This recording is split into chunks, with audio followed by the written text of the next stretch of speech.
ಅಮಿತ್ ಶಾ ಅವರು ಹಿಂದೆ ಪರಿಹಾರ ಘೋಷಣೆ ಮಾಡಬೇಕು. ಬಿಜೆಪಿಯವರು ಅವ್ರ ಜೊತೆ ಮಾತನಾಡಿ ಘೋಷಣೆಯನ್ನ ಮಾಡಿಸಬೇಕು. ಸುಮ್ಮನೆ ಅಲ್ಲಿ ಇಲ್ಲಿ ಪ್ರತಿಭಟನೆ ಮಾಡಿ ನಾಟಕ ಮಾಡೋದಲ್ಲ. ಬಿಜೆಪಿಯವರು ಬರೀ ಡೋಂಗಿಗಳು ಅಂತ ಹೇಳಿಕೆ ಕೊಟ್ಟಿದ್ದಾರೆ ಕೃಷ್ಣ ಬೈರೇಗೌಡ. ವಿಪಕ್ಷ ನಾಯಕರು ಹೋಗಿ ಪ್ರಯತ್ನನೇ ಮಾಡಿಲ್ಲ ಅಂದ್ರೆ ನಾಟಕ ಅಂತ ಹೇಳಬೇಕಾಗುತ್ತೆ, ಬರೀ ಡೋಂಗಿಗಳು ಅಂತ ಹೇಳಬೇಕಾಗುತ್ತೆ. ವಿಪಕ್ಷ ನಾಯಕರಿಗೆ ಟೈಮ್ ಕೊಡ್ತಾರೆ ಅಂತ ಅಂದ್ಕೊಂಡಿದ್ದೀನಿ, ಇವರಿಗೆ ಟೈಮ್ ಕೇಳುವಂತ ಧೈರ್ಯ ಇದೆಯೋ ಇಲ್ವೋ ಗೊತ್ತಿಲ್ಲ ಅಂತ ಹೇಳಿದ್ದಾರೆ ಸಚಿವ ಕೃಷ್ಣ ಬೈರೇಗೌಡ.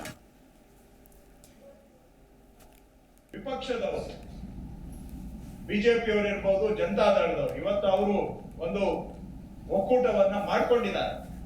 ಅವರು ಕೂಡ ರಾಜ್ಯದ ಜನಗಳ ಬಗ್ಗೆ ಏನಾದರೂ ಕಾಳಜಿ ಇದ್ದಲ್ಲಿ ಇವತ್ತು ಗೃಹ ಸಚಿವರ ಸಮಯವನ್ನ ಪಡ್ಕೊಂಡು ಭೇಟಿ ಮಾಡಿ ಅವರು ಕೂಡ ನಮ್ಮ ರಾಜ್ಯಕ್ಕೆ ಬರ ಪರಿಹಾರ ಬರಬೇಕು, ಇದನ್ನ ಇವತ್ತೇ ಅವರು ಘೋಷಣೆ ಮಾಡಿಸ್ಬೇಕು ಅಂತ ನಾನು ಪ್ರತಿಪಕ್ಷದ ಸಹೋದರರನ್ನು ಕೂಡ ನಾನು ರಾಜ್ಯದ ಜನಗಳ ಪರವಾಗಿ ಮನವಿ ಮಾಡ್ತೇನೆ.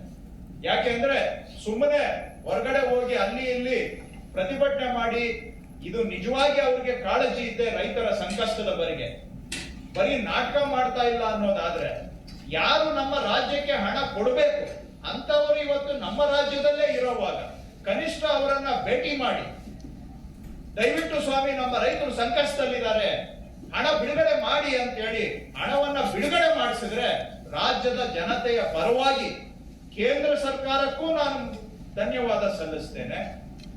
ವಿಪಕ್ಷದವರು ಏನಾದ್ರೂ ಹೋಗಿ ಪ್ರಯತ್ನ ಮಾಡಿ ಸಫಲರಾದ್ರೆ ಅವರಿಗೂ ನಾನು ಧನ್ಯವಾದ ಹೇಳ್ತೇನೆ. ಆದ್ರೆ ವಿಪಕ್ಷದವರು ಹೋಗಿ ಪ್ರಯತ್ನನೇ ಮಾಡಲಿಲ್ಲ ಅಂತ ಹೇಳಿದ್ರೆ ಅಲ್ಲಿಗೆ ಅವ್ರದ್ದು ನಾಟಕ ಅಂತ ನಾವು ಹೇಳಬೇಕಾಗುತ್ತೆ.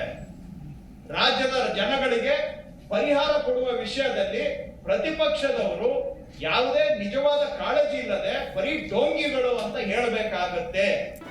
ಜಿ ಕನ್ನಡ ನ್ಯೂಸ್ ಈಗ ನಿಮ್ಮ ಮನೆಯಲ್ಲೇ ನೋಡಿ. ಎಲ್ಲ ಕೇಬಲ್ಗಳಲ್ಲಿ ಈಗ ಲಭ್ಯ.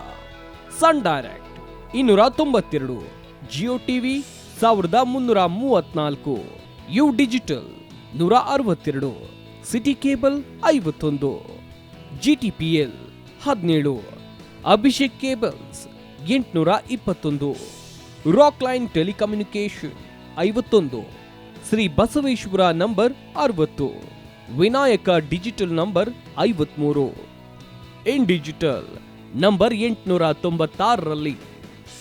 ನಿಮ್ಮಿಸ್ತದ ಜಿ ಕನ್ನಡ ನ್ಯೂಸ್ ನೋಡಿ ಆನಂದಿಸಿ.